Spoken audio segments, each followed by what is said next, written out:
Hi guys! So, we're back with another video and this time, magkakaroon tayo ng banner overhaul. Ulit, take two. One, two, three. Banner haul! Hindi ba? Tama. Overhaul. Overhaul? Parang mali naman yung overhaul. Tama lang yung haul. Ulit. Sige. Final. One, two, three, go. Banner haul ng Ay. Universe League. Yay! Yeah, so as you know, galing kami dun sa finale event last time. And nakakuha kami ng maraming banners. Super dami. Yes, ang daming nagtanong dun sa comments kung sino daw yung may banner, sino daw yung walang banner. So papakita namin lahat ng banners today. Tapos, i-answer din namin yung mga questions na nakita namin dun sa first Comment video. section. Yes. So may mga nagtanong like, ano nga daw ba nangyari kay Shirin? Bakit siya nawala dun sa broadcast? Tapos, kung tumahimik daw ba yung audience nung hindi nakapasok si Kenta? Kasi di ba marami yata siyang fans? And yung very common question na marami daw bang supporters si JL doon sa venue? So, stay tuned lang kayo dito sa video, then sasagutin namin lahat yan after natin mag-banner haul. Yes!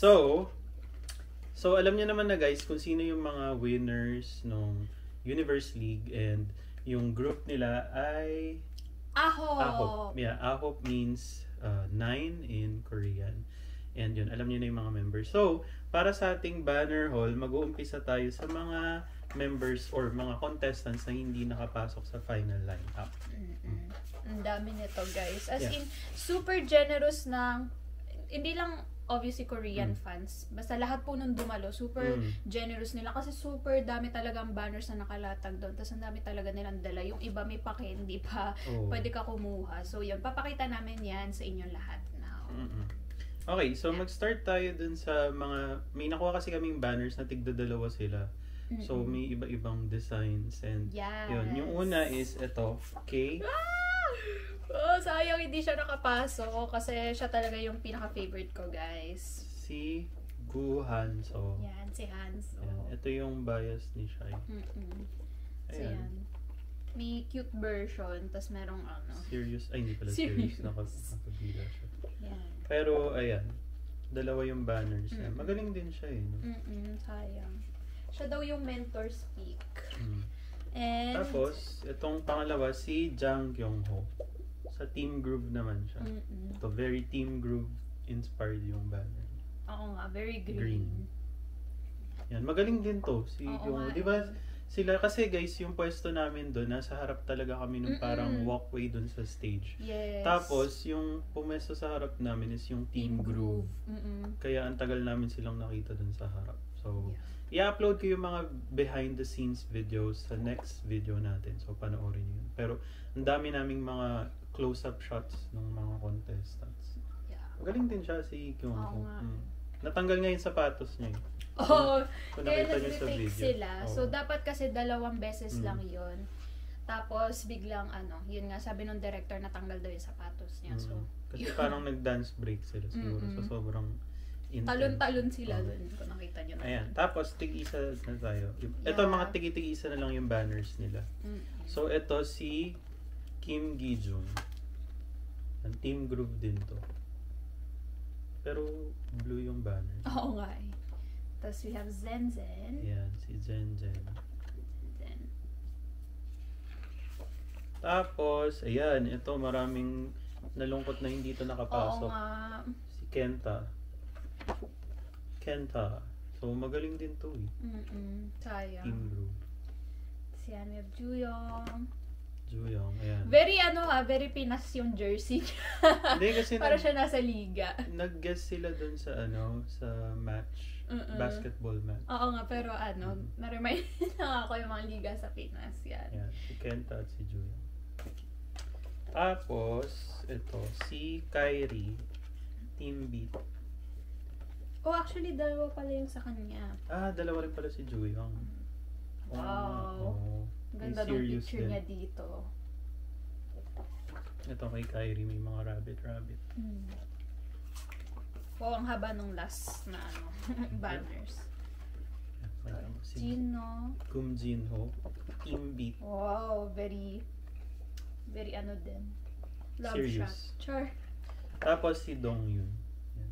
Kim Cute. Dong Yun. May papapi-papi ano siya. Ano yung Popper. pinakamanipis na pahaba? Oh. Tapos, Ay, may last na ba? ito last, hindi siya nakapasok sa finals pero ginawan siya ng banner. Si Bejeho. Team Groove din to. Cute naman, may ano pa din siya. Banner. Pero magaling din to kumanta eh. Mm. Yun sa Prison. So yan guys, yun lang yung may mga banner na hindi nakapasok sa final lineup. So comment nyo below sino yung bias nyo. And actually magkakaroon kami ng banner giveaway. So papamigay namin yung banners ng mga member na ahop nung final debut line. Then yun, mag-comment lang kayo below sino yung bias nyo. Tapos magpipick kami ng lucky winner na makaka-receive ng all 9. Kaya nga ahop, diba? 9 banners. Ayan. Yes. So, with that being said, tingnan natin yung member, banner ng mga members ng ahop. So, mag-start tayo kay, ito, in no particular order. Yes. Ayan. Si Isa lang Jong. yung sa kanya. Si Sojong. Yan. Yan. Grabe, iba talaga yung atake ng mukha niya, guys. Eh. Super cute niya. Parang ano na siya, artista na yung itsura. Yun niya. nga very artista yung ano niya, itsura. And then ito naman. Ito, ang next is si Park Juwon. Cute. Ayan. Dati siyang rhythm na kinuha ng group, tapos nakabalik siya sa rhythm ulit. Kaya, buti nga nakabalik siya kasi actually silang dalawa, nasa group sila eh. Kung So imagine kung hindi sila kinuha, hindi sila makakapasok sa debut line. Totoo. Ayan, ito naman dalawa yung sa kanya. Ayan, si Okay. Unggi. Cha Unggi. Super cute niya din. The only member ng Team Beat. Yes. Super lapit nga din niya pala sa amin, guys. Dun mismo siya sa harap. And then, Ayan, ito. Ayan, madami yung supporters. Si Pakhan. Han. Yan, very groove yung ano niya. Yeah. Tapos, ang cute dyan is meron siyang pa-stickers. Stickers. Actually, yung namimigay nito, foreigner siya. Nakita ko nga. Tapos nandun siya sa may mosh pit sa harap. Ay, swerte. Ayan. Ito Next na. naman, Si cute. Juan. Sikat din to. Juan. Ganda ng mga banners niya. At nandito na tayo sa top 3. Actually, ito sunod-sunod to. Oo. So, first of all, Ito, si Jang Jang Shuaibo. Shuaibo. Diba? Very cutesy yung design. And actually, meron siyang Ang dami niyang mga photo cards. Oo. Ayan, no? Tignan nyo guys. Yan. And ito yung isa. At ang ganda ng quality. Kaya nga parang Talagang legit na legit photo photo card. Tapos meron siyang parang photo booth na photo dyan. And then, actually, may story kami about Joshua. Yeah. So, kasi doon, meron ka, pwede kang magroleta. Tapos makakuha ka ng parang photo card ng, para siyang plastic card. So, nakuha ko si Jang Shuaibo doon. Nasa vlog yan, the first Oo. vlog. So, kung nakita nyo yun, alam nyo. Dalawa yung Jang Shuaibo Oo, niya. dalawang beses ko siya nakuha. So, yung una, yung kapag fill up nung form. Tapos, sorry. Ito yung rough, parang ruleta. random. Oo. Tapos, sabi namin, Kasi dalawang Jang Shuaibo na. So, Oo. sabi namin, baka mas okay if i-trade namin yung isang Jang Shuaibo kasi parang may makuha kaming ibang member. Tapos, sakto, may nakita kaming naghahanap ng Jang Shuaibo. Tapos, ang iti-trade niya is ito, si Kwon Hee-jun. Ayan. So, isa na lang yung Jang Shuaibo namin. Oo. Kasi trinade namin. Pero yan, syempre kinip namin yung mas maganda Oo. na quality. Kaya So, nga. yan. Para siyang plastic, tas may ano siya. Ano to eh, Shiny, alam ko, shimmering, splendid. for those na mga gumamit ng higher app for voting, alam ko, ito yung mga photo cards nila dun sa locker or something. Basta may mga digital photo cards kasi dun. So, pwede kang bumili using yung points or yung digital currency dun sa higher app. Pero yan. Tapos ito ngayon nakuha ko si Juyong. Tapos yung card ko naman is si Park Han. Ayan. Very lucky So, pull yan. Ayan. So, yan. Pero yun, ang ipapamigay namin is banner. Hindi itong photo Hindi card. Sorry kasi special. Rare. Rare yan. Yeah. Okay, next member natin. Ayan, ang dami na nito. Ito na. Mga Tingin ko pasabog talaga, na to. halata talaga na top 2 contestants sila kasi nga ang dami nilang contestants. Sasabihin ko sana kasi contender. Tapos contestant. Kaya contestant. Contestant. New word. Yan, Papakita guys. natin isa-isa. Okay, ito muna ang dalawa. So, ayan. Si Steven. Ang taray nung sa kanya, may pa-concept kasi. Ito, So, ito, Toy Story. Ito, Hello Kitty na, plaid. Yan. So, yan. So, hindi lang dalawa. Tatlo siya, guys. Yes. Steven ulit. At hindi lang tatlo. Meron siyang Stickers! sticker with hot pack. Kasi, Ito kasi dun kami sa labas naghintay. Tapos super lamig nun, guys. Pero may pa-heater naman sila. Pero yan nga.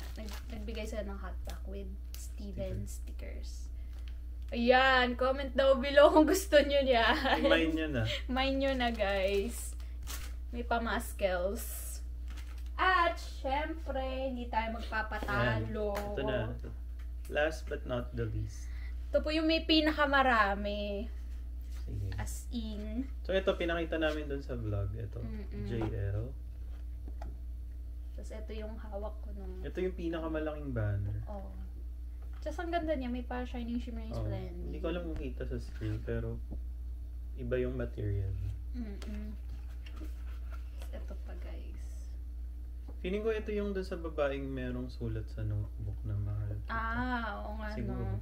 Baka. Tapos ito, shout out sa JL Gaspar Philippines fan page. Ito yung nila. Yan, ganda. Pabanner nila. Very team rhythm din ng Yes, design. At meron din tayong mga stickers.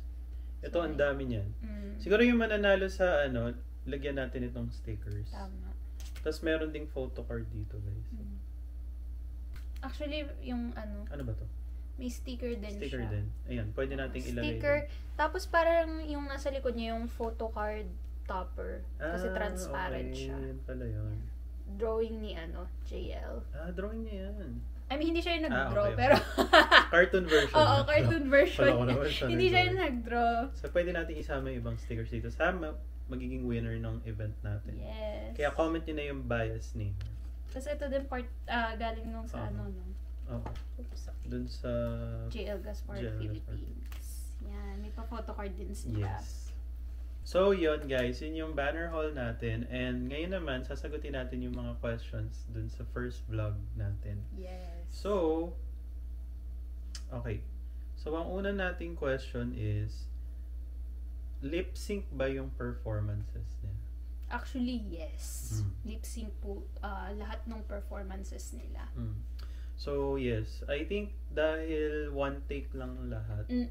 So, kailangan siguro parang ready na for... Wala na silang time to edit or to reshoot. Lalo na yung final 6 songs, diba? Tigi-tigi isang take lang kasi. Tigi-tigi. Usually kasi guys, siya, tig-dalawang take. Kasi yun nga, live din yun. Pero ngayon, one shot lang siya. So, kung ano yung nakita nyo doon, yun talaga mismo real time yung nakikita namin doon sa show. Pero nung pinanood namin before yung Eunice, actually siya, 2 takes ba or 3?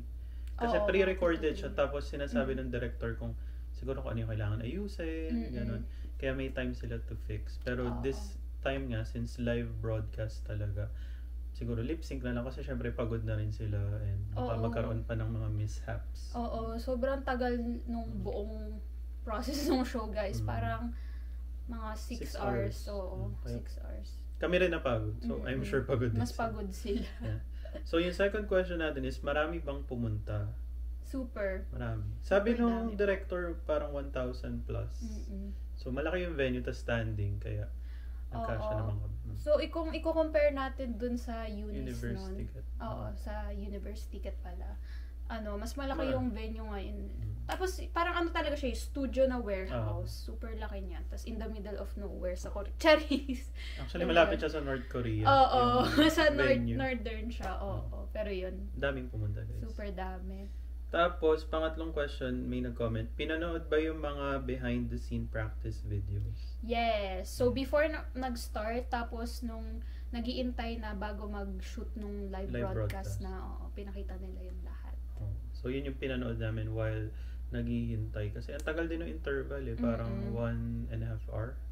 Pero, siguro nga kasi, since live, daming preparations talagang kailangan gawin para smooth. Okay, so next question is, may banner daw ba si Daisuke?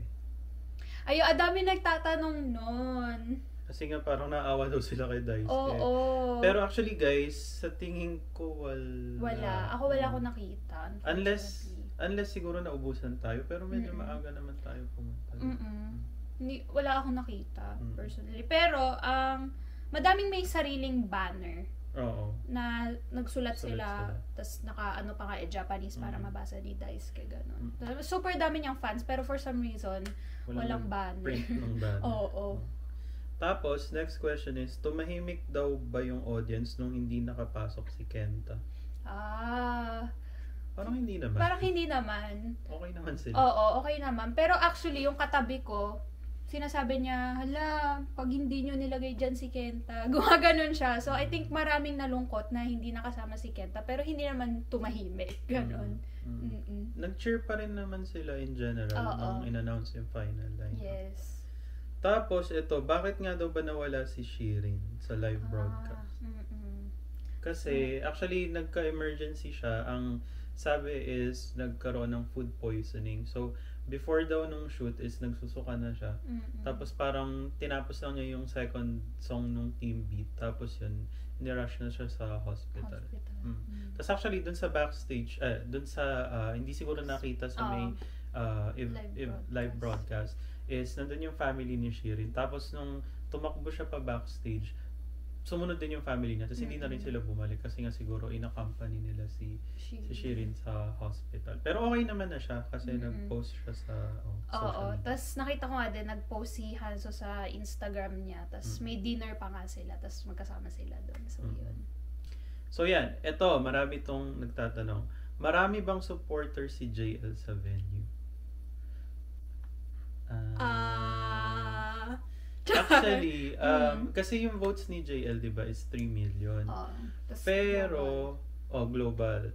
Pero kasi, I think, parang hindi siya nag-transpire dun sa live audience. Wow, transpire. I mean, yung, kumbaga, yung level of support sa online or global, kayong mga nanonood, guys.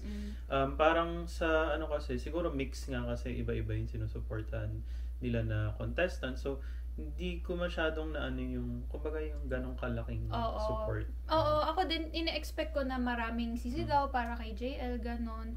Pero actually, mas madami talagang, sumisigaw para dun sa ibang contestants, lalo na yung Korean na contestants. Pero siguro yun nga, kasi baka yun din naman yung preference nila since sinusuportahan din nila yung kalaki. Oo nga, parang kami din naman. Tayo rin. Pero that's not to say na walang sumusuporta sa kanya doon. Kasi ito nga, ang daming banners. Tapos, actually meron dong isang lalaki sa likod namin, Korean ata siya. Sumisigaw siya na, Jaya! Ganon. So, yun. Ano pa rin naman, kumbaga, nasuportahan din. Pero yun nga, dun sa question kasi, if marami bang supporters, siguro parang divided din kasi yung audience. So, ayun, feeling ko mas marami siyang supporters sa global stage. Ayun nga, kita na nag-reflect naman sa votes niya. So, yun. So, yun. Tapos, yung last question natin is, what's the reaction of the K-Nuts in the venue? Parang okay naman sila. Actually, masaya naman silang lahat.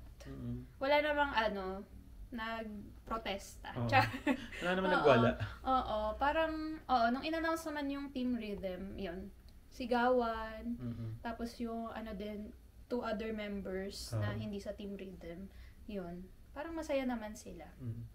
Pero yun, I think kasi, since yung team group kasi is yung team na halos puro Koreans, parang sila rin yung maraming supporters sa venue, I think.